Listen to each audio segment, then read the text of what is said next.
Ahí, un poco más. Apenitas más, ponele.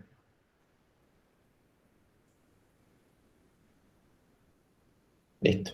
Ahí va. Ahí vamos. Sí. Bueno, ¿cuál va a ser un poquito la idea de la clase práctica?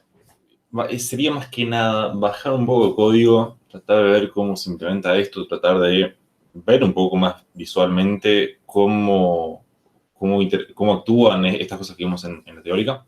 Y bueno, como siempre, aparte de ver código, lo importante es llevarse la idea, porque quizás algunas cosas no vamos a revisar en súper detalle el código, dependiendo hasta dónde lleguemos. Pero sí está bueno como que tengan una base para después probar ustedes, ver si pueden mapear tranquilamente los conceptos a lo que es el código en sí, y bueno, tratar de hacer una red neuronal propia. Entonces, primero vamos a arrancar por lo primero, que sería con el perceptrón base, ¿sí? La idea del perceptrón base, o sea, vamos a hacerlo en código directamente. Y para eso primero vamos a arrancar por un dataset de este estilo. ¿Qué tiene de particular? Tenemos dos clases. Tenemos algunos objetos juntos, tenemos como dos blobs ahí generados aleatoriamente. Es un problema de clasificación binaria. Claro, tal cual como dice Joaquín, la gracia de este dataset generado es que es linealmente separable, ¿sí? Podemos hacer una línea ahí que separa entre el naranjita y el azul y vamos a poder separar perfectamente las clases, ¿sí? Y esto no es menor, porque el hecho de que sea linealmente separable nos va a dar la posibilidad de usar un perceptrón, ¿sí? Directamente. Entonces, vamos a hacerlo en NumPy directamente, ¿sí? ¿Hay frameworks para hacer redes neuronales y estas cosas? Sí, los hay, vamos a verlos después. Pero primero vamos a arrancar por NumPy. Y como dice ahí, es mala idea. ¿Sí? En línea general es una mala idea, pero es más de propósito educativo, más de propósito de revisar contra la teórica que otra cosa. En la vida real, sea lo que sea la vida real, es muy difícil que vayamos a hacer una red neuronal en NumPy. Más que, está bueno como ejercicio de hacerlo una vez, ver que se entienda, revisarlo y ya está, porque después es mucho más fácil usar un framework orientado a generar este tipo de modelos. Entonces, recordando un poquito lo que tenemos, básicamente tenemos una función de activación ¿de qué valor? Vamos a aplicarse esa función de activación a la suma de la multiplicación de los pesos por los features. Vamos a sumarle el bias a eso y vamos a aplicar la función de activación, ¿sí? ¿Qué función de activación? Ya lo veremos. El resto es como bastante straightforward, ¿no? Se entiende la fórmula que lo estamos haciendo. Básicamente estamos haciendo el producto interno y sumándole el bias, ¿sí? Entonces, el método de entrenamiento, lo que habíamos visto en teórica, básicamente va a ser esto de decir, bueno, para cada par, yo voy a tener los X y los Y, lo que vamos a hacer es decir, bueno, voy a calcular el IHAT. ¿El IHAT qué es? Es la predicción que tengo actualmente, ¿sí? Y lo que voy a decir es revisar, bueno, si mi predicción es distinta de mi ground truth, o sea, de mi valor real de target, lo que voy a decir es, bueno, voy a actualizar los pesos con XY y voy a actualizar el bias, ¿sí? Y esto de decir que no sea estable, nos referimos básicamente a que durante todo un epoch no vamos a actualizar los pesos. Un epoch, ¿recordamos lo que es? No, no lo dije, Javi, eso. Ah, no dijiste. Ok, bueno. Básicamente, una época es notación, ¿sí? Básicamente es una forma que se dice es una forma de referirse a haber pasado por todas las observaciones de tu dataset, ¿sí? O sea, si tenemos 25 observaciones, un epoch consiste en pasar por esas 25 observaciones, ¿sí? Básicamente es eso. Entonces, ¿qué le estamos diciendo acá en pseudocódigo? Es decir, bueno, si pasamos por todas las observaciones, ¿sí? Por todo el dataset, y en todos nuestro modelo correctamente predice el target, entonces ya está. No hace falta seguir entrenando porque ya tenemos nuestra red fiteada, nuestro perceptrón fiteado a ese dataset, ¿sí? Y si no, si en algún momento le pifiamos, vamos a volver a pasar por todo el dataset hasta que ya no le pifiemos más, ¿sí? Entonces, y después, bueno, dentro del dataset vamos a ir tipo cada observación, ¿sí? Con esto de acá. ¿Algo que no se entienda de este subcódigo? ¿Alguien tiene alguna duda?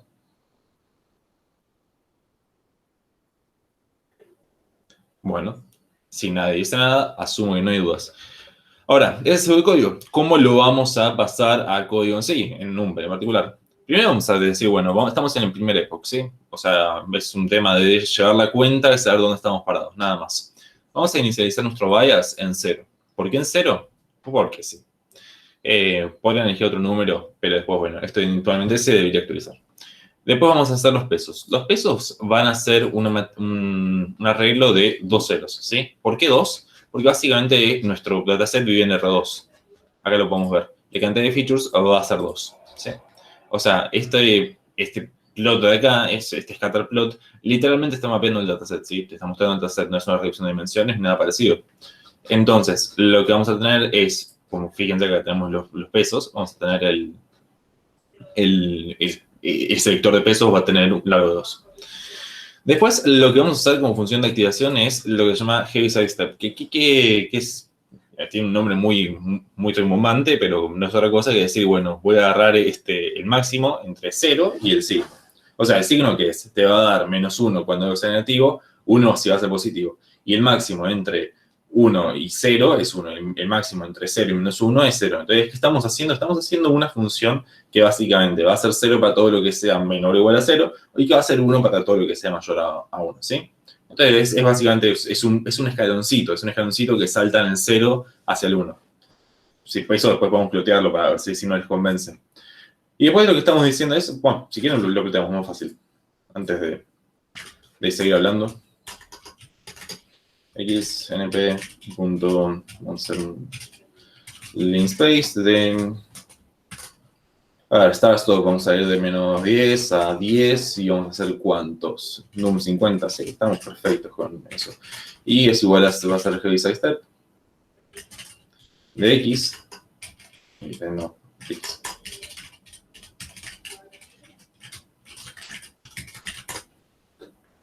Alberto is any fault. Oiga, ¿qué te pasa? Vamos a ver cosa. Vamos a tener la lista de heaviside step de X for X in X. ¿Listo? Ahí. ¿Se ve cómo funciona esto? Básicamente, para todo lo que sea menor a 0, yo voy a estar en 0, ¿sí? Para todo lo que sea mayor a 0, yo voy a estar en 1. Es un escaloncito, básicamente. Y uno acá podría decir, pero en realidad acá está como saltando medio en diagonal. Y bueno, eso porque estamos teniendo un space de 50, o sea, si dividiéramos espacio en infinitos puntos, ni siquiera lo veríamos. Pero como no podemos tener una función que es de tipo, el salto sea perfecto, ¿no? Entonces, lo que vamos a decir es, bueno, vamos a decir un while true, porque vamos a seguir iterando hasta que sea estable. Vamos a asumir que sea estable, después vamos a decir, bueno, en qué época estamos, y lo que vamos a decir es, bueno, para cada par X, ¿sí? Lo que voy a decir es, bueno, voy a calcular la función de activación, eso es f de el producto interno de las features, o sea, de la observación, con los pesos, y le voy a sumar el bias, ¿sí? Esto es básicamente, o sea, si lo queremos pasar exactamente a esta notación de acá, lo que podríamos decir es, bueno, f es igual a heaviside step y decir f. Y lo que voy a hacer es decir, bueno, a los pesos los voy a actualizar con la diferencia multiplicada por los features. Y esto acá, ¿por qué está así? Y porque esto es una forma de decir, o sea, si son iguales, no vas a hacer nada, porque la resta te va a dar 0. Y lo vas a multiplicar por los pesos. Y acá lo que estás haciendo es algo bastante parecido. Y lo que te fijas es decir, bueno, si alguno es distinto, entonces ya no es estable, tipo, tuviste que hacer un cambio, ¿sí? Después decís, bueno, si es estable, rompemos el ciclo y le sumamos uno al epoch. Y esto es lo que vamos a ver. Lo tenemos por acá. Man, que voy a actualizar el kernel por la duda, porque esto me está tomando de abajo, me parece.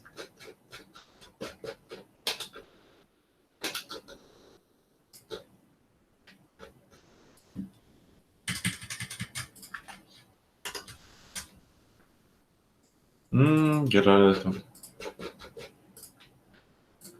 Ah, claro, porque pisé el X, que es a la M. Puede fallar. Entonces, bueno, acá fíjense que lo corrimos y lo que nos dice es Epoch 1, Epoch 2 y ya no más. ¿Y eso qué quiere decir? Básicamente jamás entró al Epoch 3.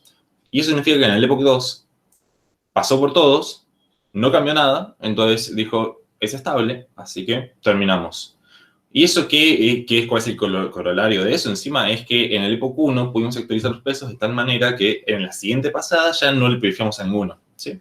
Entonces, es algo bastante interesante ver que convergió en una sola iteración, ¿sí? Y si vemos el hiperplano que encontró, es este de acá. ¿Y qué diferencia tiene esto con lo que podríamos haber encontrado con una SVM, por ejemplo? ¿Se les ocurre?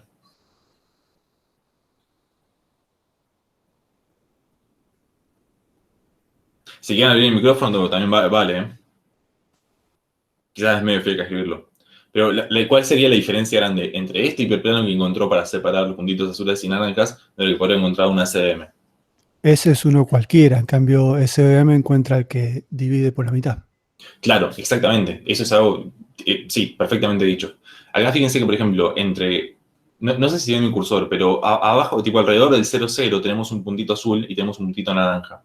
Y alrededor del menos 0,7 será 1, lo que tenemos es otro puntito azul, que está ahí tipo tocándolo el hiperplano separador. Y si hubieras una SM, probablemente estaría como un poquito más inclinada hacia la derecha, ¿no? Tipo, estaría como un poquito más alejándolo de ese puntito que está casi tocando, porque es lo que dijo el compañero, tipo, estaría como tratando de separarlo justo al medio. Entonces, Sí, esto es un hiperplano cualquiera. comentario aparte, recuerden que SVM buscaba maximizar la distancia, ¿no? Entonces, como buscaba maximizar la distancia, ese punto que se está pegando ahí sería desastroso para esa optimización. Claro, entonces, nada, tenemos este hiperplano y convergió rapidísimo. Está buenísimo, está genial. Hizo la convergencia, esto que llamamos que decir, bueno, en una sola iteración ya pudo converger. Uno podría demostrar la convergencia asumiendo ciertas condiciones iniciales y acá está linkeado un PDF donde lo explica bien. No lo vamos a ver en detalle porque es una demostración bastante extensa para la clase, pero está bueno que si la curiosidad les pica lo puedan leer y preguntar por Slack. Pero uno puede demostrar la convergencia de un perceptrón bajo unas condiciones iniciales. Entonces, con este perceptrón base que ya armamos, ya vimos que converge, que funciona, y de hecho encuentra un hiperplano separador que lo podemos visualizar, que es muy bonito, lo que podemos decir es decir, bueno, vamos a hacerle unas pequeñas mejoras, ¿no? Y la siguiente mejora que podemos hacer es decir, bueno, en vez de priorizar acá directamente multiplicando por la diferencia, o sea, acá, lo que vamos a hacer es ponerle un learning rate. Un learning rate es decirle, bueno, vamos a un pequeño peso a los pesos, justamente a las features, para decirle, al momento de utilizar los pesos y el bias, ¿sí? Esto después lo vamos a pensar un poquito. Primero vamos a hacer el ejemplo. Vamos a hacer primero un dataset que no es linealmente separable como el anterior, ¿sí? El anterior era muy bonito porque era linealmente separable. Este de acá ya no tanto. Fíjense que no podemos elegir ningún hiperplano separador que mantenga a las dos clases de un lado, de cada lado de la frontera, ¿no? Como que siempre vamos a tener algunos impostores ahí molestando, ¿no? Entonces, lo que uno tendría que decir es tratar de encontrar hiperplano que minimice el error bajo algún criterio de error, ¿sí? Entonces, vamos a hacerlo, esto va a ser un poquito más divertido porque vamos a hacerlo algo interactivo. Esto es algo lo que veíamos antes. Vamos a hacer un perceptrón, vamos a ponerle un learning rate, que es este de acá. Vamos a decirle, bueno, corre una cierta cantidad de epochs. Y la pregunta es, ¿por qué no lo pongo a correr para siempre? ¿Qué pasa si lo dejo correr para siempre? ¿Eventualmente convergería? ¿Podríamos encontrar un hiperplano perfecto? Lo que dijimos recién es que no, porque básicamente lo vemos acá así a ojo, que no podríamos elegirlo jamás sin tener algún error, ¿sí?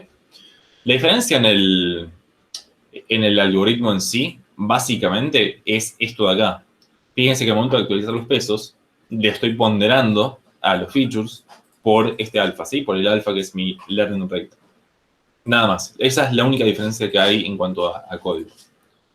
Y quizás esto que es un poquito más, una forma más hackish de ver la estabilidad.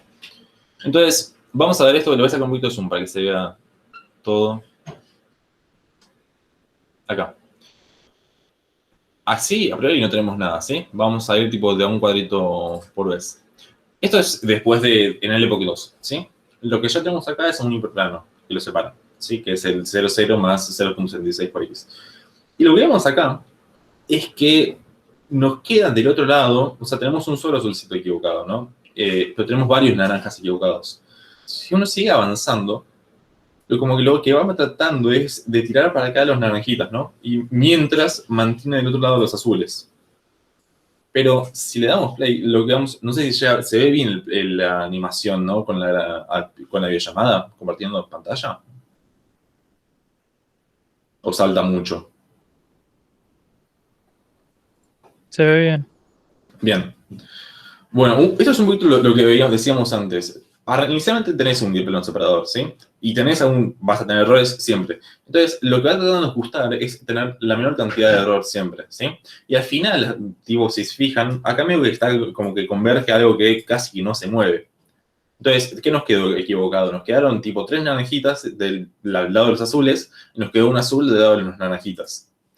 Y acá como que no cambia demasiado, ¿sí? O sea, sigue actualizándolo, pero lo último que llega es esto, ¿sí? Eso es lo mejor que va a poder hacer.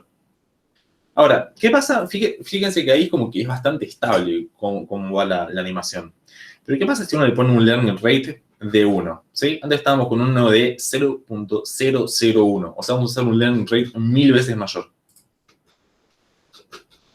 Lo que va a pasar es que no se puede tardar tanto esto. Vamos a verlo. Y lo que vemos, la diferencia grande es que esto salta para cualquier lado. O sea, pega unos saltos fantásticos al principio, y no solo al principio, sino al final. Mira, o sea, lo que está haciendo acá es cualquier cosa. Pero lo que está haciendo está ponderando algunos features de modo tal que mueve demasiado para empezar el bias. ¿Sí? Fíjense que el I que arranca en 1.0 y después el X está también saltando demasiado. ¿Sí? Entonces, el cambio grande acá es que el bias saltó fuerte porque está ponderando los features de modo tal de que le vale la pena hacerlo, ¿sí? Digamos, lo instruimos. Entonces, acá en este punto, incluso en la época 50, cuando termina, estamos bien. Pero si hemos terminado antes, acá alrededor de la época 45, tendríamos un error astronómico, ¿no? Porque depende de la medida que uno elija, ¿no? Pero tenemos algo bastante feito, porque del lado de los azules, hay solo azules. Hasta ahí estamos bien. Pero del lado de los naranjas, tenemos un montón de azules, más azules que el lado de los azules, lo cual es algo tipo horrible, ¿sí? No queremos esto bajo ninguna circunstancia. Entonces, incluso, vamos a ver, ¿qué pasa si ponemos un learning rate incluso mayor, de 2? Y acá uno esperaría que salte hacia cualquier lado. Veamos si es lo que pasa realmente.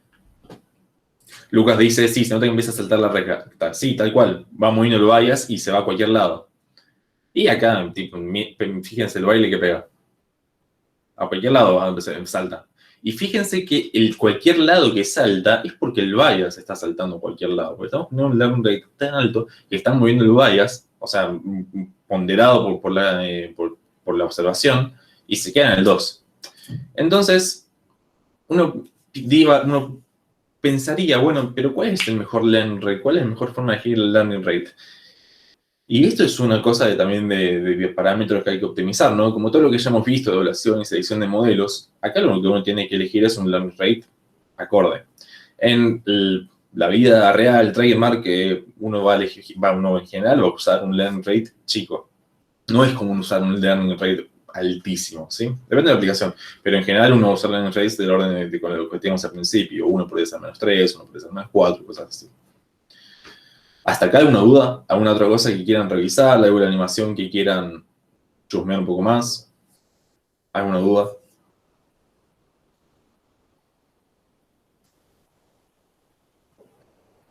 ¿Nada? Bueno, estamos bien, supongo. Pero bueno, la idea es esta, ¿sí? La diferencia en cuanto a código es esto acá nada más. Que vamos a ponderar esta diferencia entre lo que estamos de las features o del bias, lo estamos ponderando por el alfa, ¿sí? Por ese factor de aprendizaje que estamos usando. Entonces, lo que decíamos es, bueno, tenemos estas dos clases y queremos predecir la clase, ¿sí? Y lo que decíamos después es decir, bueno, si tenemos un problema multiclase, ¿sí? O sea, tenemos como varios, queremos decir cuál es la clase que pertenece. O sea, la probabilidad de que la observación pertenezca a la clase 1, dado que tienes tales features, ese podría ser un problema válido, ¿no? Y podemos tener como no tipo 2 o tipo, podemos tener varias, ¿sí?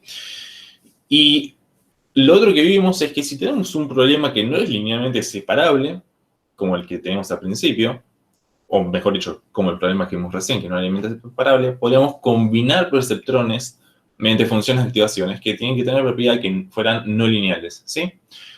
Entonces, acá lo que vemos son varias funciones de activación que son no lineales, o vamos a revisar por qué, y vamos a ver un poquito qué propiedades tienen.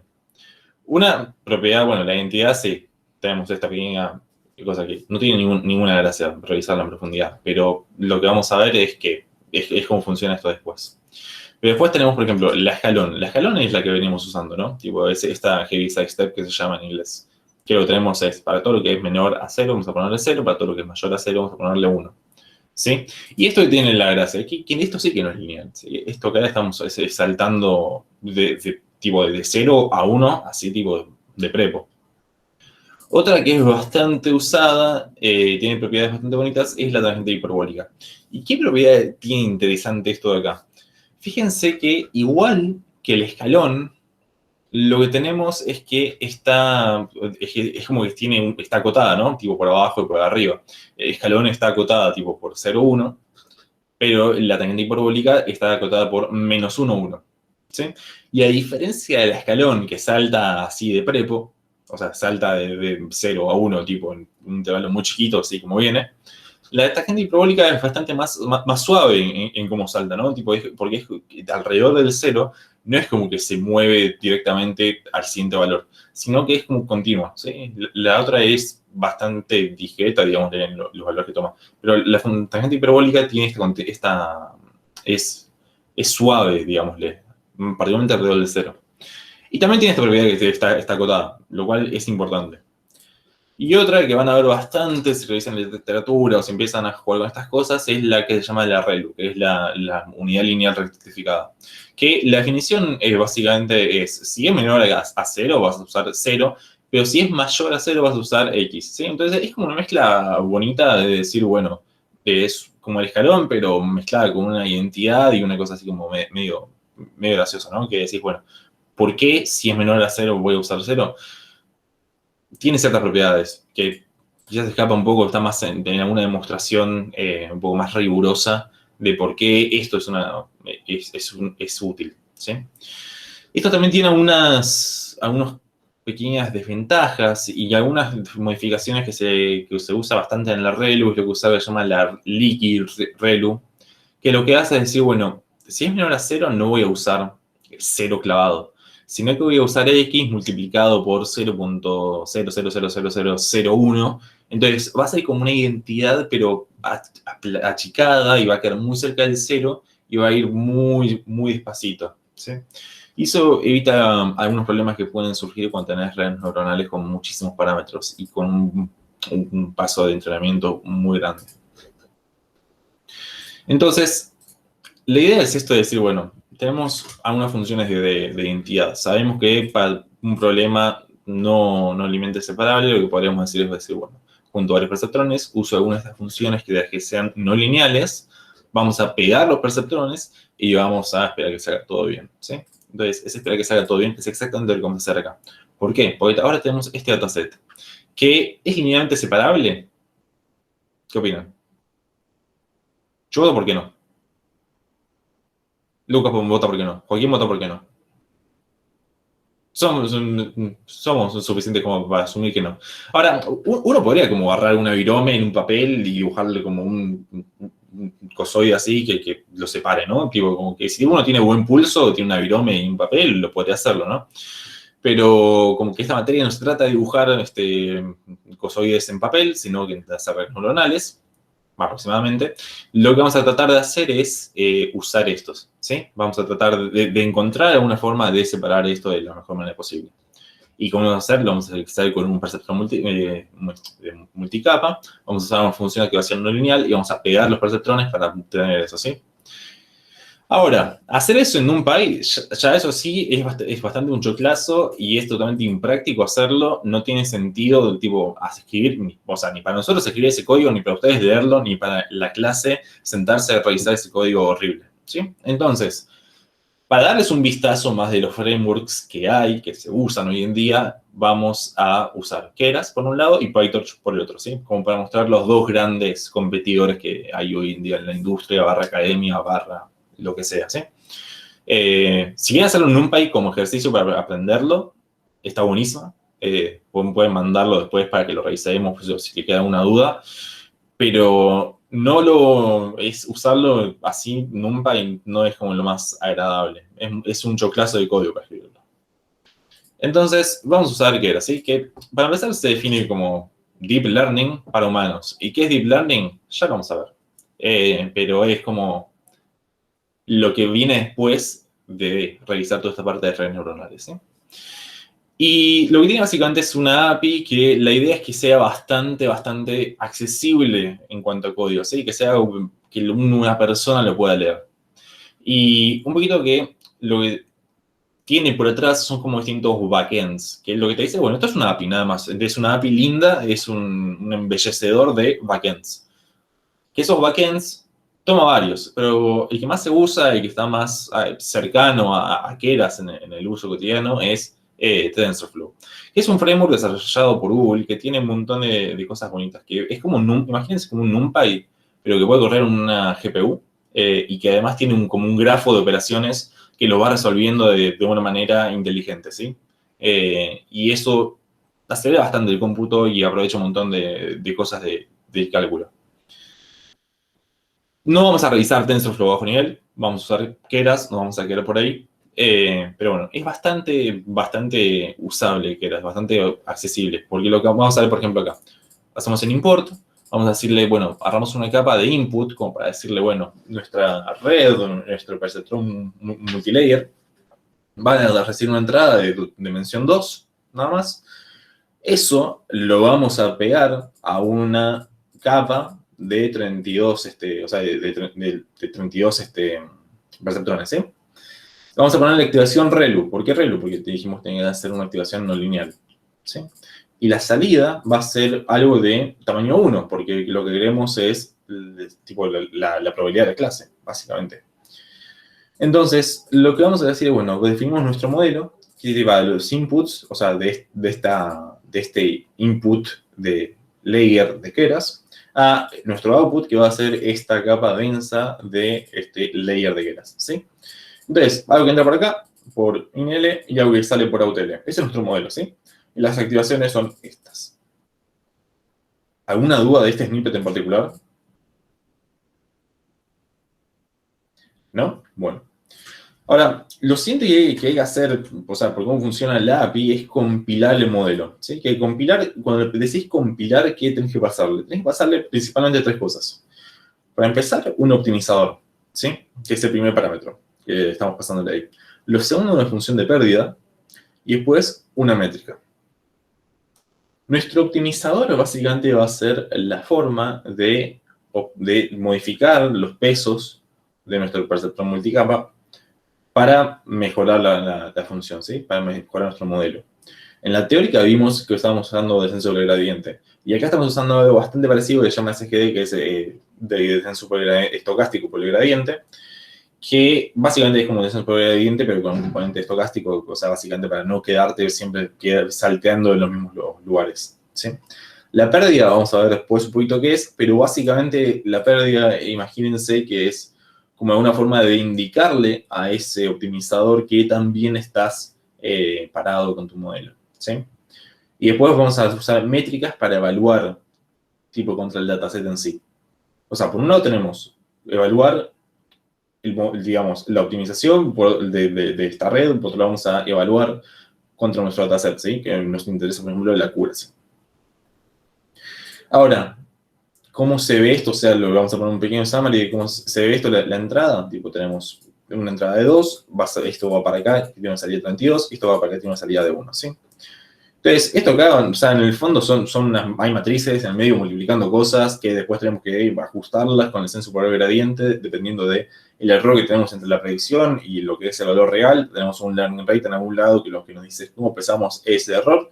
Vamos a actualizar esa matriz, vamos a hacer unos pequeños cálculos de matrices, como los que vimos en algebrados, y vamos a hacer una predicción con eso.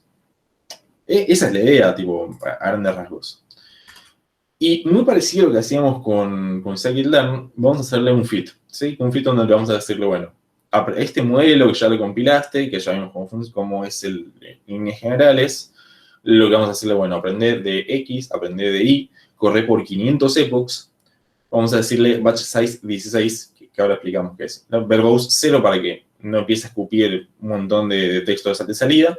Y validation split es como algo lindo que tiene el fit, que a diferencia de lo que tenemos que hacer con scikit-learn, que era decir, bueno, vamos a hacer como si quisiéramos como entrenar, tipo, tenemos que separarlo en train y test, ¿no?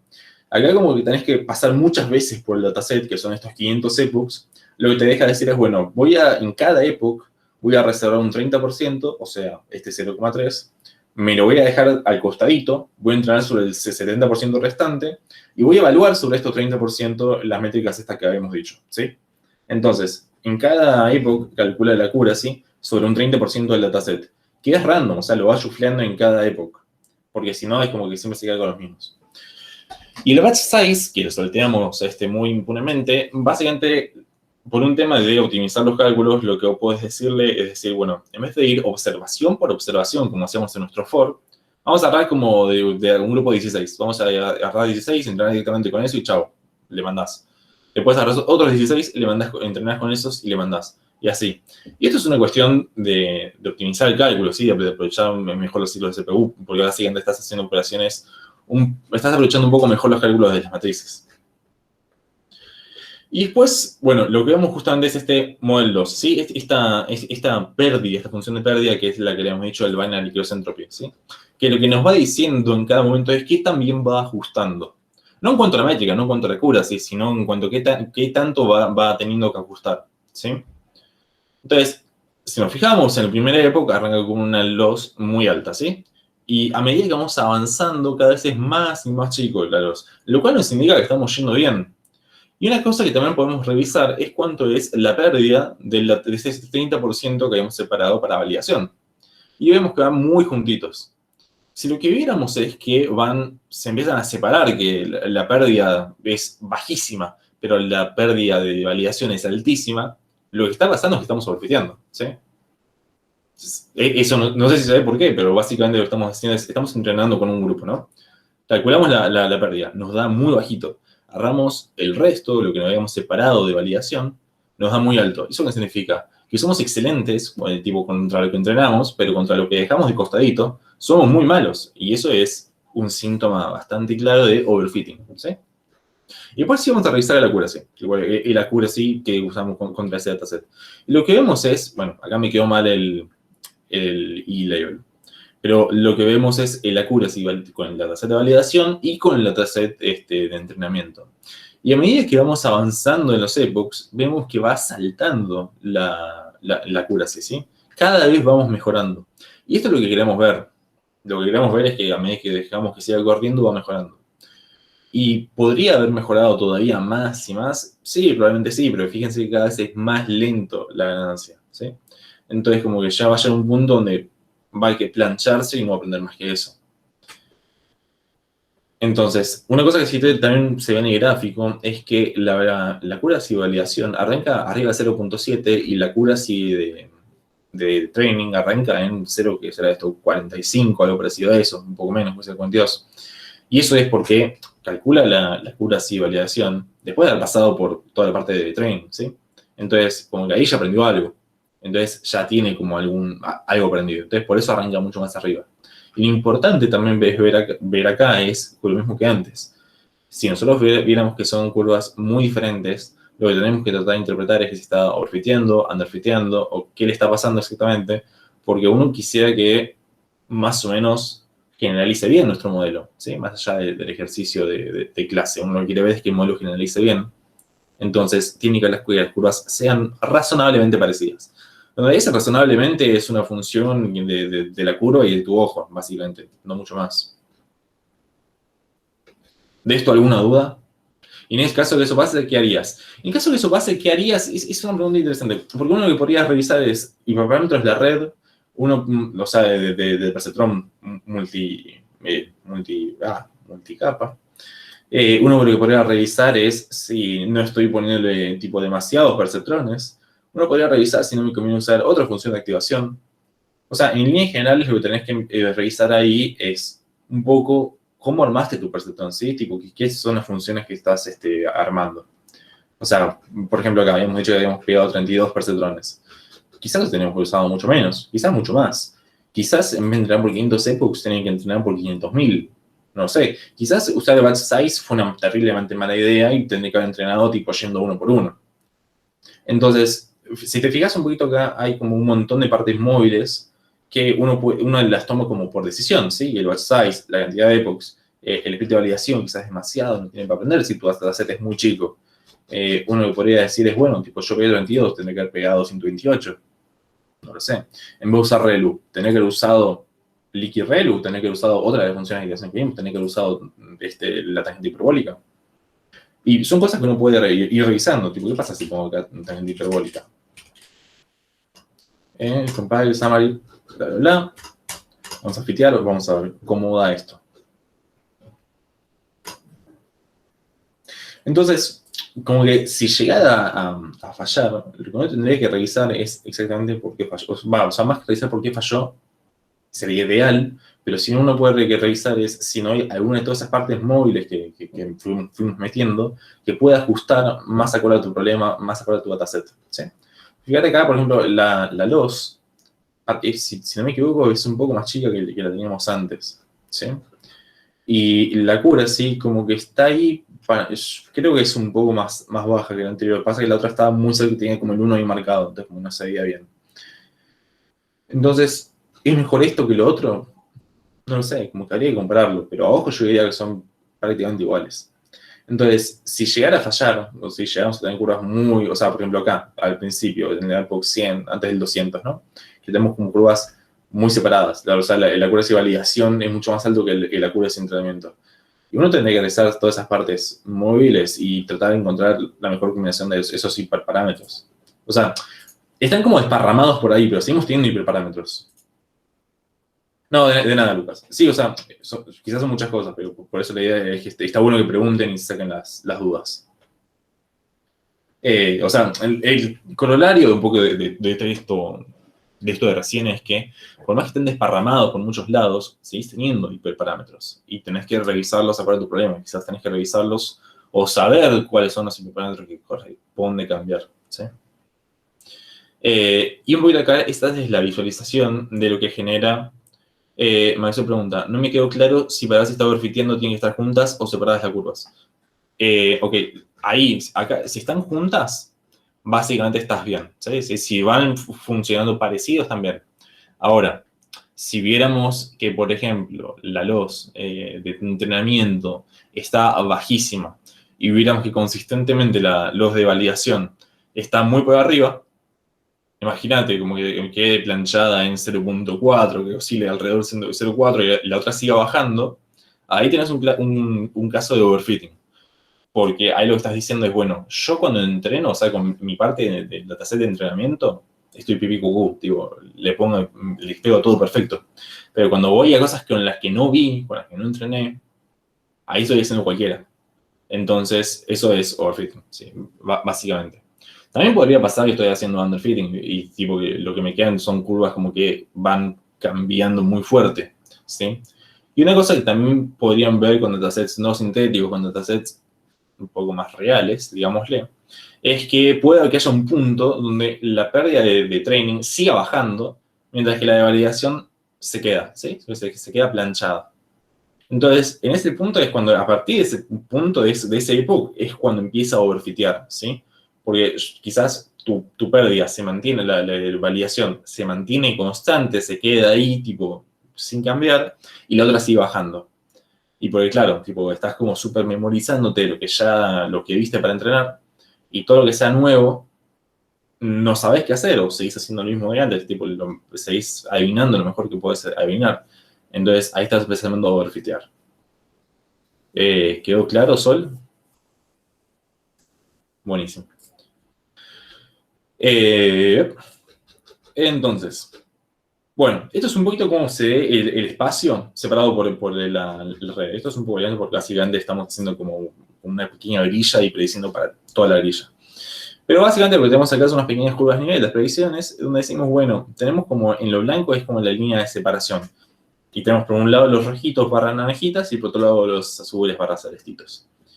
Y si se fijan, hay algunos puntos que están mal clasificados. Que es por eso nuestro accuracy no es perfectamente de 1, tipo, estamos en 0.975. Lo cual quiere decir que tenemos como alrededor de 25 que están pegando mal. Y si contamos acá, tipo, no sé, 3, 6, 9, 12 aproximadamente de azules y otros, no sé, 12 naranjitas, está en menos 25 en total de los 1000 que eran. Lo cual es bastante creíble, ¿no? Tipo, este grafiquito con los números que vimos arriba a mí me convence personalmente. Y no porque me convenga que cierren, tipo, me convence de verdad. Entonces, esto es Keras, ¿sí? Esta API, muy bonita, donde decimos, bueno, tenemos este input, tenemos cierta cantidad de perceptrones que los pegamos con tangente hiprólica, con ReLU, con lo que fuese. Y tenemos como la salida, que decimos, bueno, la activación va a ser sigmoide, porque yo quiero hacer la probabilidad que sea 0,1. O sea, de cada clase, porque es un problema de clasificación binaria. Tenemos esta loss, que decimos, bueno, que es para problemas de clasificación binaria, que va a ser medio misteriosa por un ratito. Y decimos, bueno, revisar la métrica en cada época y vas a usar descenso por gradiente para optimizar los numeritos. Tenemos epochs, como vimos antes, pero se lo especificamos cuando fiteamos. Tenemos un batch size, que tipo es decir, bueno, es agarrar de más cosas a la vez para que vaya más rápido. Y decir, bueno, tiene esta cosa hermosa que uno puede hacer el split de validación al toque y ya sale. Muy lindo, ¿no? Muy, muy simpático, muy agradable, muy bello para la vida real. Por otro lado tenemos PyTorch, que yo voy a admitir que PyTorch no tengo tanta experiencia real, digamos, sino que es más como cosas que he hecho para jugar, para aprender un poco yo. Pero, ¿quién lo hizo? Bueno, sí, uno lo hizo Google, el otro lo hizo Facebook, principalmente. Tiene otros desarrolladores. Así que tienen como una pequeña peleita ahí divertida. O sea, si ya se peleaban por Vim y Emacs, o VS Code, lo que usen, bueno, ahora pueden pelearse por PyTorch versus Keras. Y les definen como un framework de Machine Learning open source, o sea, de código abierto, que acelera el camino de prototipar a deployar. Lo cual es como un enfoque bastante distinto al otro, ¿no? Que era como una cosa de decir, bueno, queremos hacer cosas lindas para humanos. Es bastante usado hoy en día más que nada. Yo he visto mucho en muchos papers que salen últimamente y hacen implementación en PyTorch. Lo cual me hace pensar que en la academia es bastante usado. No que yo sepa mucho de la academia, ¿no? Pero me da esa sensación por los papers que van saliendo. A fin de cuentas, igual, como que todo está en PyTorch y en Keras, así que elijan el que elijan, cásense con el que les guste y ya está, sean felices. Pero como el ejemplo que vamos a ver, si se fijan, es bastante más código, ¿sí? Tipo, antes teníamos como 3 líneas y tipo acá tenemos como 4 celdas, 5 celdas. Y bastante código, de más que 3 líneas. Básicamente lo que vamos a decirles, bueno, vamos a usar capa, tipo, ¿cuántos perceptrones ocultos? Vamos a usar tipo 32, o sea, vamos a ir pegando 32, voy a sacar ese 128 horrible. Vamos a usar 500 epochs, igual vamos a validar con un 30% del dataset, ¿sí? Lo mismo. Para eso vamos a usar tipo estos samplers aleatorios del dataset que tiene como un util dentro de la biblioteca. Y después le vamos a decir, bueno, tenemos que convertir nuestro dataset a algo que le guste, o sea, agarramos de NumPy X y agarramos del NumPy el Y, o sea, los features y el target. Después hacemos un data loader, que es un bichoid especial de PyTorch para cargar ese dataset de entrenamiento. Le tenemos que especificar acá el batch size, o sea, en el bichoid que carga el dataset, tenemos que decirle, bueno, y esto después lo vas a usar con un batch size de 16, ¿sí? Y el sampler que vas a usar va a ser este cosoide que estaba por acá en algún lado, el training sampler, que te dice, bueno, estos son los índices de entrenamiento, ¿sí? Que es, básicamente, estamos agarrando como un 30% aleatorio. Pasamos eso. O sea, esto es explicación de largo para arriba. ¿Es importante? No, no es importante. Pero es para que todos tengamos más o menos en claro que lo está pasando. Que tenemos como que cargarlo en estructuras especiales de la biblioteca para poder usarlo. Después, bueno, vamos a crear tipo un perceptrón multicapa usando lo que sería esta cosa que es secuencial. ¿Por qué secuencial? Porque antes, tipo, Keras tiene algo muy parecido, que también es el modelo secuencial. Pero acá básicamente lo que estamos haciendo, bueno, le pegamos la entrada de 2, igual que lo hemos hecho en Keras, le pegamos la activación de ReLU, le pegamos tipo a la salida de la ReLU, que tiene de salida 32, le decimos, bueno, esto tiene salida 1 y le pegamos la salida sigmoidea. O sea, en vez de ponerle la activación directamente en esa juntada de perceptrones, se lo estamos poniendo después, ¿sí? Y estos en Keras, de hecho, hay una forma muy parecida de hacerlo casi igual. Acá es la forma más PyTorch-esca que recuerdo. Entonces, definimos la pérdida ahora y el optimizador. Acá fíjense que a diferencia del otro que eran strings, lo vamos a definir como pequeños objetitos que son exactamente lo mismo. ¿Sí? Estamos diciendo que esto es binary cross entropy y esto estamos diciendo el descenso por el gradiente estocástico, lo mismo. El learning rate este es el mismo que tiene por defecto Keras, así que estamos igual. ¿Sí? Hasta ahí no pasa nada. Y después, para poder hacer los mismos plots que habíamos visto antes, lo que tenemos que hacer es inicializarlo. Y a diferencia del Keras, donde le pones el punto fit y te desentendés, y un paréntesis enorme, esto es hasta donde yo sé PyTorch, ¿sí? Quizás hay algún útil o alguna forma un poco más moderna de hacerlo. Pero básicamente tenés que recordar los epochs y tenés que decirle, bueno, vas a hacer vas a ver las predicciones, vas a ver la pérdida, vas a arreglarlo a través del optimizador. Después vas a sumarla, bueno, agregamos la pérdida y vamos a revisar el accuracy, ¿sí? O sea, acá estamos calculando mano el accuracy con un cierto threshold, que es 0.5, puesto a dedo, ¿sí? Y después hablamos del modelo. Y después lo evaluamos, bueno, hacemos algo muy parecido acá, pero sin actualizar los pesos. Y lo que estamos diciendo es, bueno, vamos a revisar para la dataset de validación, o sea, para ese 30% que hemos agarrado, vamos a revisar cuánto es la loss y la accuracy, ¿sí? Y acá es apendearlo a las listas que tenemos arriba para hacer los grafiquitos y nada más. Lo dejamos que corra. Mientras tanto, voy a preguntarle si tienen alguna duda, algo que quieren revisar. Tienen 300 epochs para responder.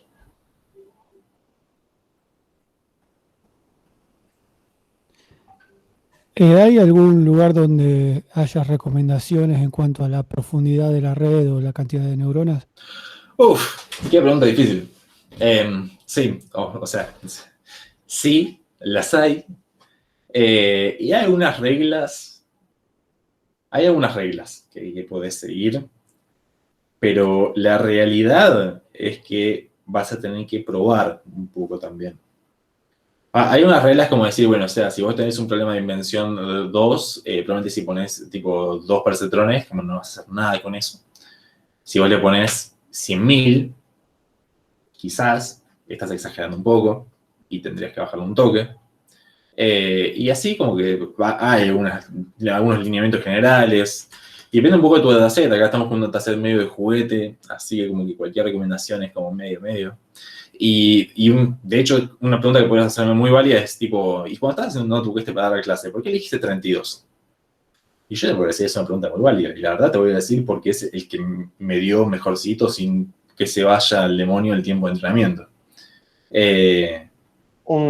Otra forma de verlo es por la navaja de Ockham, ¿no? Es que tratar de siempre ir del modelo más simple al modelo más complicado. Entonces, empezamos con profundidades muy simples, sabiendo que el modelo va a performar mal, e ir elevando la complejidad del mismo hasta encontrar una buena medida. Y después incluso se puede seguir sobrecomplejizando hasta llegar a conseguir un overfit visible, ¿no? Y ahí ya empezamos a tener una idea de cuál sería la complejidad para resolver el problema. Y si el overfit llega siquiera a memorizarse el centro de entrenamiento. Esas otras, son técnicas del uso más empírico, ¿no? No más del uso teórico. Es más probar y ver qué onda. O sea, y por dar un ejemplo muy fácil, ¿se acuerdan? Hace un ratito teníamos un 128 acá en esta línea. Yo lo borré, puse un 32 como para que sea válido contra lo que habíamos visto de Keras. Y antes era 128. Y dio mal, ahora vamos a ver que no, dio bastante bien. Entonces, ¿por qué puse 128 antes? No sé. El Javi del pasado claramente estaba equivocado con la vida, pero ahora, bueno, ya arreglamos sus errores. Entonces, si revisamos un poco los grafiquitos, y es como que también tenemos una pérdida bastante, un grafito bastante similar, y como que va así lento y después va un poquito más rápido, ¿no? En los 500 epochs. Y la cura sí, está bien, se ve un poco más ruidosa, pero se ve bien así a ojo. Haciendo un poco hincapié en lo que preguntaban antes, como que no es una curva que te da la sensación de que esté overfiteando, porque es como la parte de validación, la parte de entrenamiento, tienen una curva así bastante parecido, Y la pérdida también, es como que van ahí juntos a la par. No sé, ¿de quién es esa canción? Yo me acuerdo de la de Papo. Entonces, acá como van parecido, uno pensaría que no está overfiteando, ¿no? Entonces, va bastante bien. Y si revisamos la curvita que generó, básicamente es parecida a la otra, ¿no? Es como decir, bueno, tenemos acá, sí, algunos como que serán tipo acá 1, 2, 3, 4, 5, 6, 7, 8 naranjitas y uno, no sé, 10 azulcitos. Entonces estamos bien, estamos como alrededor de 0,98 de accuracy, estamos muy cerquita acá. Entonces, si le ponemos 128, ¿qué va a pasar? Y debería dar bien, ¿no? Tipo, ahora, ¿qué pasa si yo pongo, no sé, 2? Vamos a poner, no sé, vamos a hacer un poco más amables, vamos a ponerle 4. ¿Qué pasaría acá? Tipo, ¿cómo termina? Y uno podría tener una cierta intuición de decir va a ser bastante peor, pero también la pregunta es preguntar en qué punto se vuelve aceptable, ¿no? Tipo, ¿qué puede ser una accuracy aceptable en este caso de acá? Entonces, ya vimos con 32 llegas a 0,98. Poniéndole 4, ¿llegamos a lo mismo? Yo creo que no. Para empezar, fíjense que la loss no baja de 0,2, ¿sí? Y antes habíamos bajado de 0,1.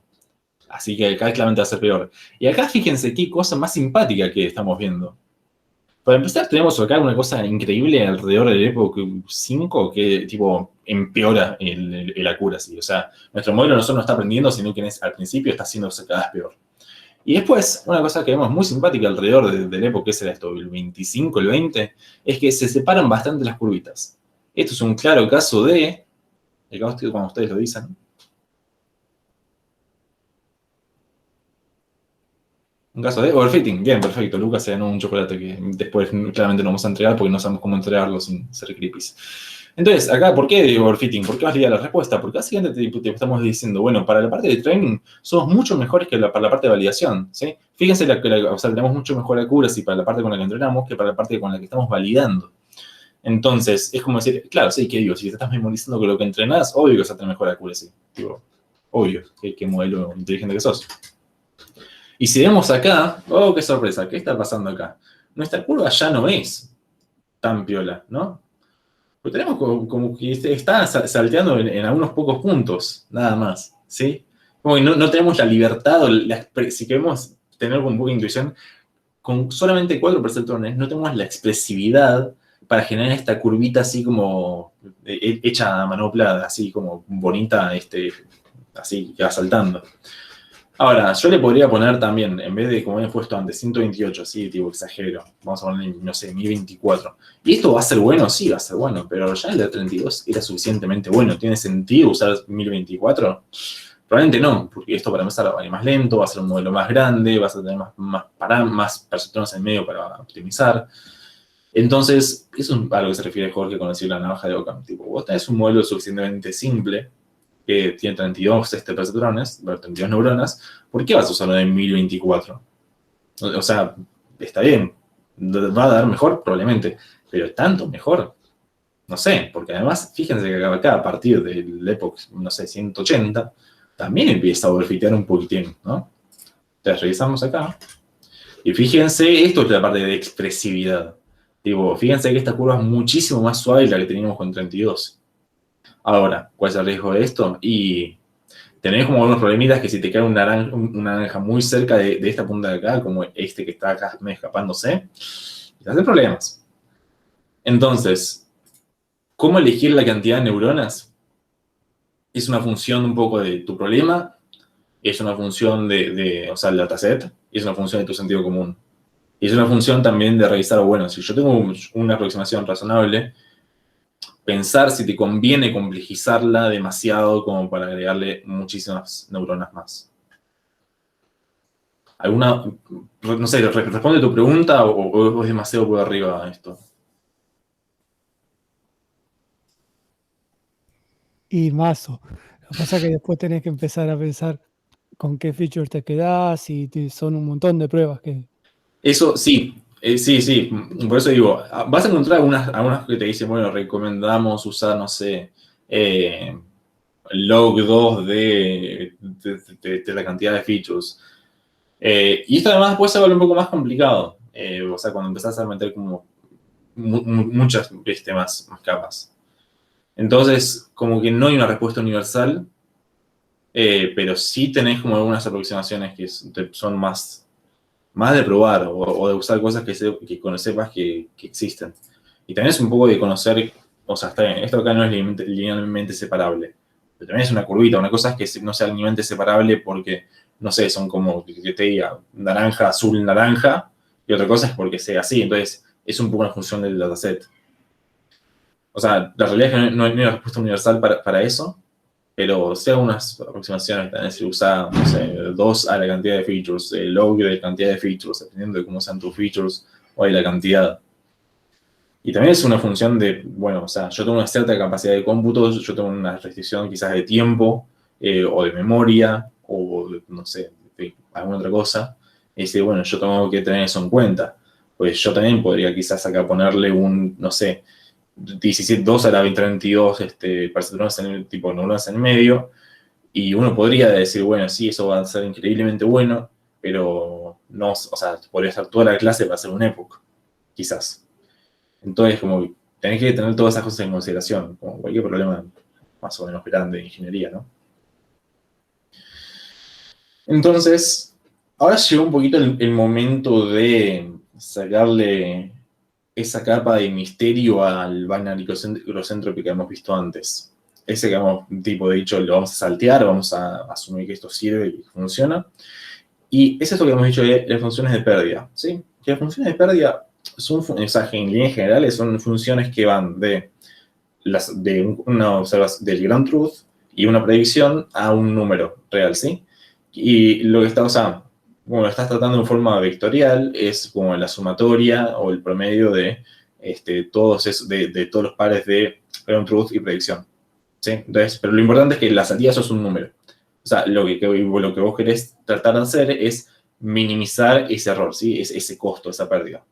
Un poquito la idea es que decir, bueno, tenés para todas estas observaciones, tenés estos ground truths, tenés estas predicciones, y te cuesta, o sea, es como que estás perdiendo algo con eso, ¿sí? Entonces vos querés como perder lo menos posible, estás como tratando de optimizar ese costo. Entonces, optimizar el costo es minimizarlo, ¿sí? Entonces estás tratando de reducirlo. Y cuando aplicás descenso por gradiente, lo que vas a usar es esa pérdida, esa loss, para poder ajustar los parámetros del modelo, ¿sí? O sea, si vos estás perdiendo mucho, quizás querés usarlo muy fuerte, o sea, vos querés ajustar muy fuerte los valores. Y si vos estás perdiendo un poquito, como lo que estás perdiendo al final del Epoch 500, y quizás no querés como hacerle cambios muy bruscos, porque vos sabés que está por ahí, tipo, estás cerca, entonces estás perdiendo poco, entonces no vas a ajustar muy fuerte. Esa es como la intuición por arriba. Entonces, bueno, después la tenés como distintos frameworks, lo manejan distintos.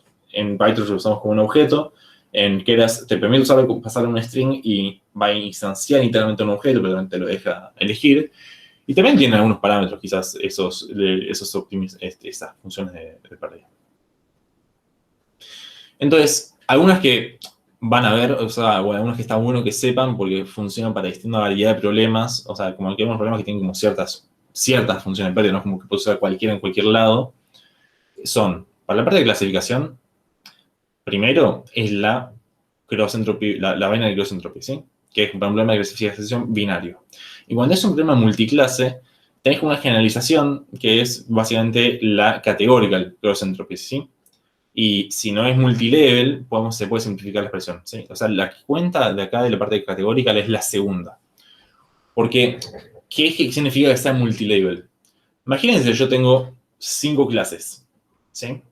Por ejemplo, a alguien que le gustan los deportes y tenemos, no sé, básquet, fútbol y tenis. Y uno quizás le gusta más de un deporte, ¿no? O sea, quizás a alguien le gusta el tenis y el básquet. Quizás a alguien le gusta solo el fútbol. Quizás a alguien le gusta el hockey, el vóley, o le gusta el rugby o el cricket, no sé. O el ajedrez, que podemos discutir si es un deporte, ¿no? Entonces, uno puede como tener como varios gustos, ¿sí? Y ahí como que vamos a tener un problema multiclase, porque tenemos como varias clases, ajedrez, rugby, hockey, tenis, vóley, bla, bla, bla. Y tenemos como multilevel, vamos a tener como varios positivos por cada observación, ¿sí? Entonces, la primera definición de categoría del concentro que tenemos acá, básicamente te sirve para cuando tenés ese caso, que tenés muchas clases y podés tener como muchos positivos por observación. Cuando no podés tener eso, sino que son como clases exclusivas, o sea, como que solo podés tener una, la expresión se puede reducir y simplificar a esta segunda variante, ¿sí? Y si revisamos un poco qué hace cada cosa, particularmente en la vaina de cross entropy, lo que tenemos es decir, bueno, estamos primero, o sea, el 1 sobre n lo que nos dice que estamos haciendo un promedio. Nada más, es un promedio simple, no es un promedio pesado ni nada parecido. Y después lo que estamos sumando es el ground truth por el log de la probabilidad de eso, ¿sí? O sea, por la salida. Y estamos sumando 1 menos el ground truth por el log de 1 menos la probabilidad de II, o sea, que I sea positivo, ¿sí? Y si se fijan, como que los términos van a ser exclusivos 1 a 1, ¿no? Porque si tenemos un 1, el segundo término se reduce a 0. O sea, si nuestro ground truth es 1, tenemos 1 menos 1, 0, por todo lo que venga después, ya no me importa. Entonces lo que tengo es log de la probabilidad de I. O sea, me estoy quedando con el log de la probabilidad de que sea 1. Si yo tengo un 0, lo primero va a ser tipo, chau, lo estoy boleteando porque 0 por algo no me interesa. Y lo segundo va a ser 1 menos 0, es 1, y después estamos teniendo el log de 1 menos las probabilidades de I de que sea positivo. Que lo que estamos quedándonos es con el log de la probabilidad de que sea negativo. Entonces, estamos haciendo, cuando tenemos un positivo, lo que estamos sumándole es el logaritmo de la probabilidad de que sea positivo. Cuando le tenemos un negativo, o sea que es 0, lo que nos estamos quedando es con el logaritmo de la probabilidad de que sea negativo. ¿Sí? Eso, y entonces sumamos sobre todas las observaciones, hacemos un promedio y esa es nuestra pérdida. Y un poco de por qué el logaritmo podría ser la pregunta. Y la gracia de usar el logaritmo justamente es que no es como, o sea, de no hacer saltos muy bruscos, ¿sí? Tipo, si vos estás cerca de 0 y vos tenés que la probabilidad de I es 1, perdón, tenés una probabilidad muy baja, perdón, tenés un 1, ¿sí? Tenés un positivo. Y vos lo que tenés es la probabilidad de que sea 1. Si está muy cercano a 1, vos vas a tener 0. Y si vos te vas alejando, como que querés saltear acorde, no querés como saltear de manera lineal. Como que querés ajustar más fuerte para las cosas que están más lejos. Entonces, por eso tomás el logaritmo. Y después, para la parte de categoría de cross entropy, es bastante parecido. Tipo, lo que estás haciendo es, de vuelta, un promedio, estamos usando la segunda expresión, ¿sí? Estamos haciendo un promedio no pesado, un promedio simple, del logaritmo de la probabilidad que te dice el modelo de que el II pertenezca a la clase II, ¿sí? O sea, lo que estamos haciendo es sumando para que el II pertenezca a la clase que corresponde realmente, ¿sí? O sea, la idea es muy parecida a la anterior, pero lo que estamos quedándonos es con la salida del modelo de que realmente pertenezca a la clase que debería corresponder. Estamos con el logaritmo de vuelta. Entonces, para clasificación, dependiendo de si tenés, o sea, de esto depende del setting de tu problema, o sea, de cómo es tu problema en sí, vas a usar una o la otra. Y tiene un motivo de ser de por qué elegís una, y es en base al problema. Para la parte de regresión, tenemos algunas otras que quizás son un poco más, ¿cómo decirle?, intuitivas. Que uno puede ser el mínimo, el error de cuadrados mínimos, uno puede usar el error absoluto, o sea, el promedio, y uno puede usar el error promedio del mapa, o sea, la diferencia absoluta del valor porcentual. ¿Cómo se ve cada cosa? El error, el mean square error, o sea, el error promedio de cuadrados, básicamente es la diferencia al cuadrado. Y eso, fíjense que el término ese va a ser siempre positivo, porque se está acelerando el cuadrado, estás tomando el promedio, estás sumando para todos. Después, el absoluto, básicamente es tomás el módulo, lo cual, de vuelta, va a ser siempre positivo, y estás haciendo un promedio de eso, ¿sí? Entonces, fíjense, cuando tenés un cuadrado, como lo estás haciendo es, para errores muy grandes, lo estás haciendo todavía más grande. El segundo no, es como que te estás quedando con la diferencia absoluta, que es algo como más lineal. Y después el mape, básicamente lo que estás tomándolo es como el error porcentual. O sea, si yo tengo 10 y tipo te doy 100, yo voy a tener básicamente cuál es el error porcentual de eso, ¿sí? Tipo, yo voy a tener, tipo, no sé, 100 menos 10, voy a tener 90 sobre 100, que va a ser 0.9, y lo estoy multiplicando por 100%, ¿sí? O sea, tengo un 90% de error porcentual. Entonces, estoy saltando por ahí, ¿sí?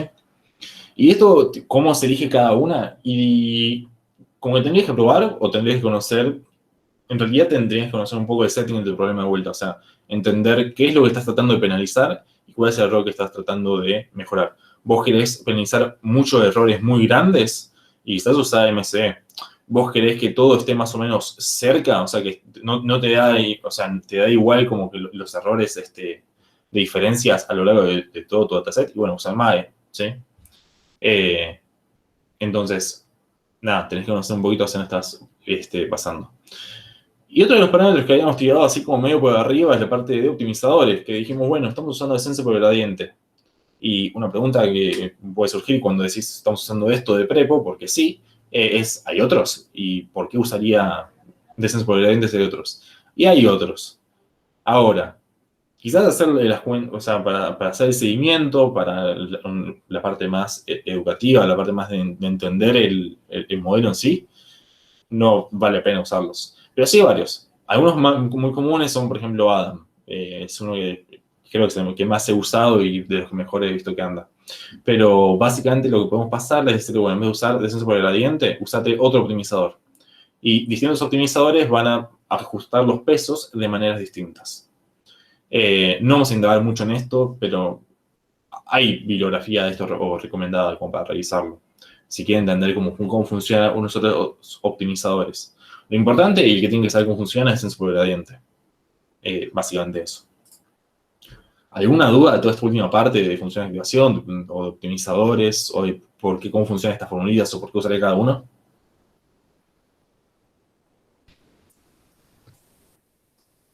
Jorge pasó un Kahoot. Yo vengo a avisar que tenemos un Kahoot para la clase de hoy. Si quieren entrar, así terminamos la clase con un Kahoot, que tenemos 5 minutitos. ¿Compartís vos? Dale. Obviamente son preguntas bastante simples, pero bueno, creemos que van a poder ayudar a hacer un cierre a la... ¿Cómo se dice? A la materia. Bien, a la clase de hoy. Bien. Empecemos, dejemos unos minutitos de... No, mentira, unos segunditos para que entren todos. Ninguna duda quedó de esta última parte, ¿no? Nadie dice nada.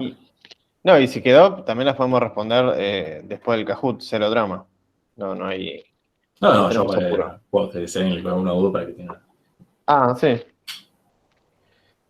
Bien, vamos a empezar en 10 segunditos más o menos. ¿Cuántos somos? 1, 2, 3, 4, 5, 6, 7, 8, 9, 10. Ese VR está abajo, ¿eh? Ahí está Mauricio, que se quedó con las ganas el otro día. ¿Y dónde está? Me está faltando Lucas KNN. ¿Y quién más estuvo? Había varios Joaquíns la otra vez. Hay uno, pero me parece que... Ahí está, Lucas KNN. Bueno, vamos a empezar. En 10, 9, 8, 7, 6, 5, 4, 3, 2, 1. Empezamos. Redes neuronales, primera parte. ¿Verdadero o falso? Si tenemos varias neuronas unidas linealmente, ¿podemos resolver el problema de XOR? ¿Verdadero o falso?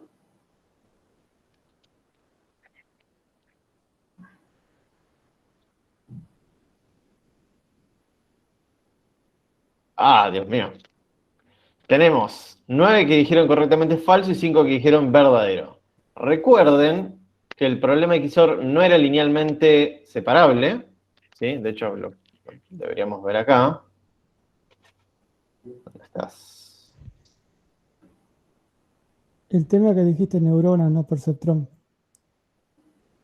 Ah, bueno, si se dicen neuronas unidas linealmente, es medio... Sí, ok. Entiendo la confusión que puede llegar a haber. Podríamos decir perceptrones unidos linealmente. Lo voy a tener en cuenta para la siguiente vez. Pero bueno, igual, para que quede, el problema es que acá no había una recta, no era linealmente separable, y entonces, y también habíamos visto que si uníamos un montón de perceptrones, pero linealmente, era lo mismo que tener un solo perceptrón. Y como un solo perceptrón no resuelve el problema de XOR, millones unidos linealmente tampoco lo resuelven. Sigamos. Isurus, ok. Otra pregunta. ¿Cuál de los siguientes elementos no necesita una red neuronal para entrenar? La función de costo, ejemplos, el accuracy o el gradient descent.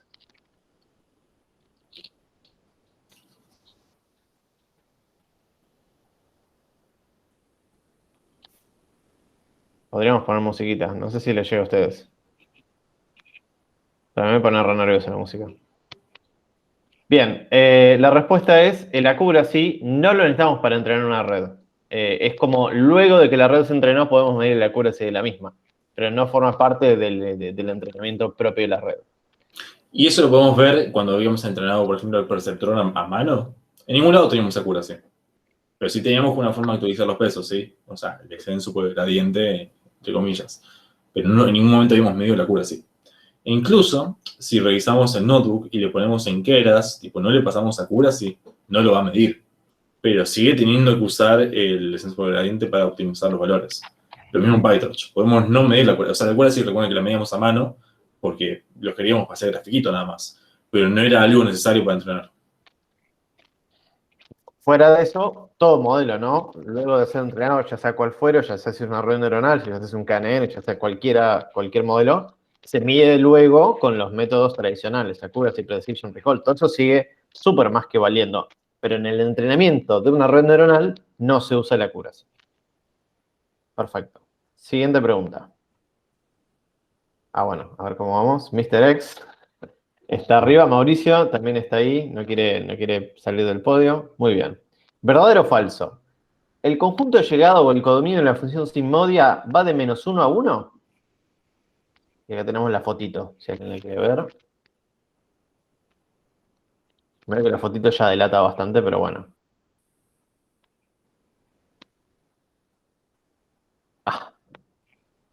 La respuesta, la sigmoidea va de 0 a 1, no de -1 a 1. Cuan, cuan, cuan. Eso lo podemos ver con el gráfico, ¿no? ¿Dónde está la sigmoidea? Acá. Este es el 0, el i es el 0 y va de 0 a 1. Y eso es el motivo por el cual en la regla tenemos un problema de clasificación binario, lo usamos como activación de la neurona de salida. Pues lo que queremos es la probabilidad de que sea positivo. Entonces, si queremos para que sea una probabilidad válida, tiene que estar entre 0 y 1. ¿Sí? Entonces, por eso lo usamos como la activación de la neurona de salida. Porque queremos que vaya tipo entre 0, que te dice no es de positivo, o 1 que te dice segurísimo que es positivo. Genial. Siguiente, a ver cómo está. Mauricio está on fire. Sol se presenta en el podio de top 5. Quiere llevarse la medalla también. Vamos a la siguiente. ¿Verdadero o falso? ¿La función de activación ReLU es lineal? ¿Verdadero o falso?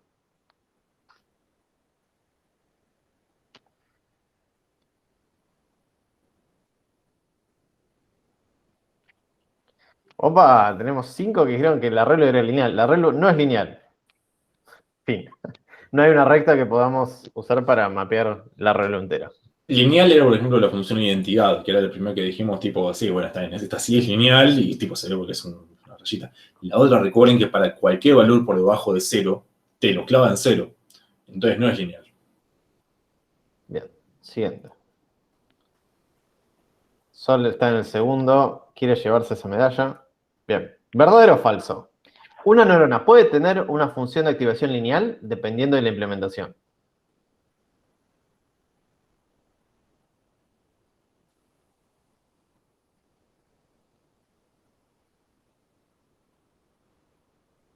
Wow.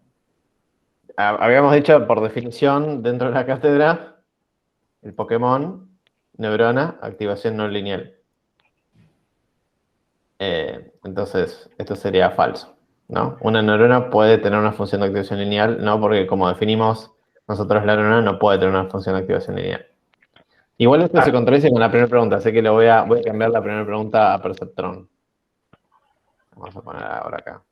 Una cosa ahí, justamente que las funciones de activación no sean lineales es lo que le da la gracia a las redes neuronales y lo que las vuelve tan genéricas y adaptables. Si uno usase funciones de activación lineal, sería una regresión un poquito más compleja y nada más. Que meter en el medio cosas no lineales hace que sean así de mágicas las redes neuronales. Genial. Mauricio queda primero. Sigamos. Siguiente pregunta. Es un quiz. ¿Cuál de las siguientes afirmaciones es falsa? Stochastic Gradient Descent va de un ejemplo a la vez. Gradient Descent hace todo un epoch para actualizar los coeficientes. Gradient Descent no puede usar la función de costo para actualizar los... Perdón. Gradient Descent puede no usar la función de costo para actualizar los coeficientes. Mini Batch Gradient Descent usa una cantidad de elementos para actualizar los coeficientes. 5 segundos, 4 segundos, 3, 2, 1. Súper random esto fue. Y fue un poco largo, la próxima le pongo un poquito más de tiempo. La cosa es así. La primera es, Stochastic Gradient Descent va a dar un ejemplo a la vez. Sí, va a dar un ejemplo a la vez. Acuérdense las tres definiciones. Si bien en el glosario puede llegar a variar según quién dice que es mini batch o Stochastic Gradient Descent, ¿no? Se usa a veces de forma intercambiada. Inicialmente se podría decir que Stochastic Gradient Descent va a dar un ejemplo a la vez y actualiza los coeficientes. Mini Batch Gradient Descent, que es el verde, va de a cierta cantidad de elementos para actualizar los coeficientes. Gradient Descent, el inicial, recorre todo un epoch, es decir, agarra todos los elementos y recién ahí actualiza los coeficientes. Y la falsa era que el Gradient Descent puede no usar la función de costo para actualizar los coeficientes, pero sabíamos que sin la función de costo no conecto los ejemplos con qué tan mal estoy. Entonces, Gradient Descent no puede optimizar porque no hay nada que optimizar. ¿Sí? Así que la respuesta de la afirmación es falsa, es Gradient Descent puede no usar la función de costo. Gradient Descent sí o sí tiene que usar la función de costo. Una función de costo, cualquiera sea. Bien. Vamos por la anteúltima pregunta. ¿Verdadero o falso? ¿Una red neuronal necesita guardar, como en el caso del KNN, todos los puntos de entrenamiento para hacer predicciones? ¿Verdadero o falso?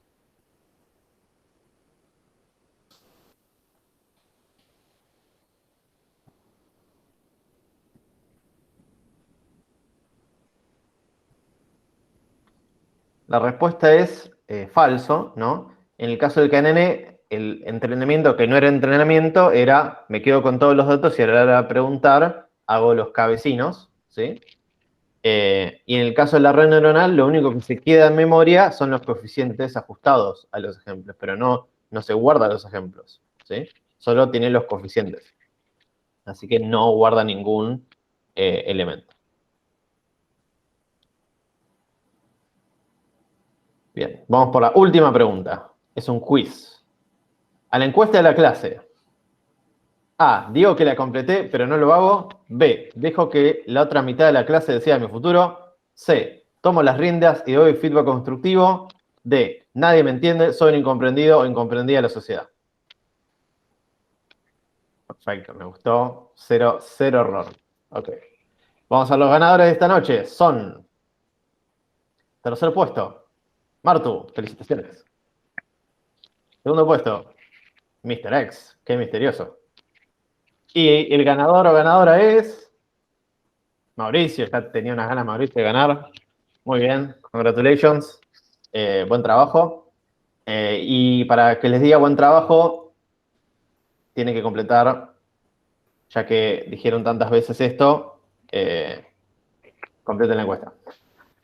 No, ya todo el mundo sabe que no quieren que otros decidan su futuro. Bien, con eso creo que ya estamos. Voy a dejar de compartir. Y dejo de grabar. Saludos.